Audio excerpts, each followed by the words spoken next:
Provinsi Riau menjadi salah satu daerah yang paling sering berurusan dengan Komisi Pemberantasan Korupsi. Tercatat sudah 4 gubernur daerah ini yang terjerat skandal korupsi dan harus menjalani proses hukum di KPK. Terbaru adalah Gubernur Riau Abdul Wahid yang kemarin ikut terjaring operasi tangkap tangan oleh KPK. Abdul diduga terlibat dalam tindak pidana korupsi terkait dengan proyek PUPR di Provinsi Riau. Politisi PKB itu telah tiba di Jakarta untuk jalani pemeriksaan di Gedung Merah Putih KPK pada Selasa 4 November pagi sekitar pukul 9.35 waktu Indonesia Barat. Ditahan bersama 9 orang lainnya, status hukum Abdul Wahid belum diumumkan oleh KPK. Kendati begitu, KPK memastikan kalau Abdul Wahid terlibat dalam korupsi proyek PUPR di Riau. Sebelum Abdul Wahid, lembaga antirasuah itu juga telah menciduk 3 gubernur Riau pada era yang berbeda lantaran terlibat kasus korupsi. Jadi, total sudah ada 4 gubernur Riau yang diciduk KPK. Saleh Jasid adalah gubernur Riau pertama yang ditangkap KPK pada tahun 2008 silam. Saat itu, ia sebenarnya sudah menjadi anggota DPR. Namun, ia ditangkap KPK dalam posisinya sebagai gubernur Riau periode 1998 hingga 2003. Dia diduga terlibat korupsi pengadaan mobil pemadam kebakaran di pemerintah Provinsi Riau dengan nilai proyek 15 miliar rupiah. Tindak korupsi yang dilakukan Saleh telah merugikan negara lebih dari 4 miliar rupiah.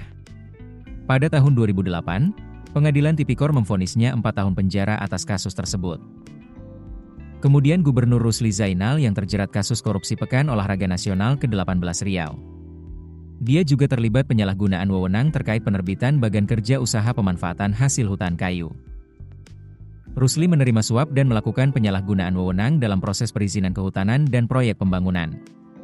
Dia divonis 14 tahun penjara, kemudian diringankan menjadi 10 tahun setelah melalui peninjauan kembali. Anas Ma'amun, Gubernur Riau periode tahun 2014-2019 juga diciduk KPK.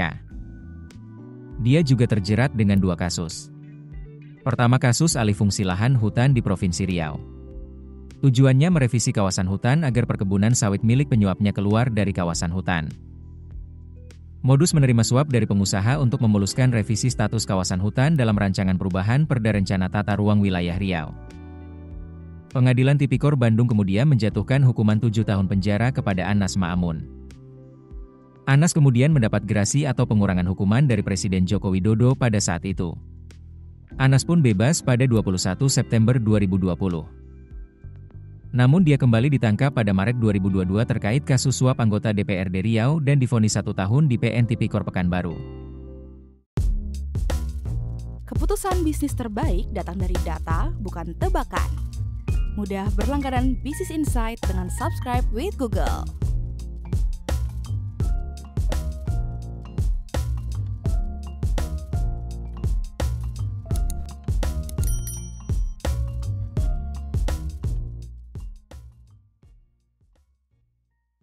Download aplikasi Kontan sekarang di App Store atau Play Store.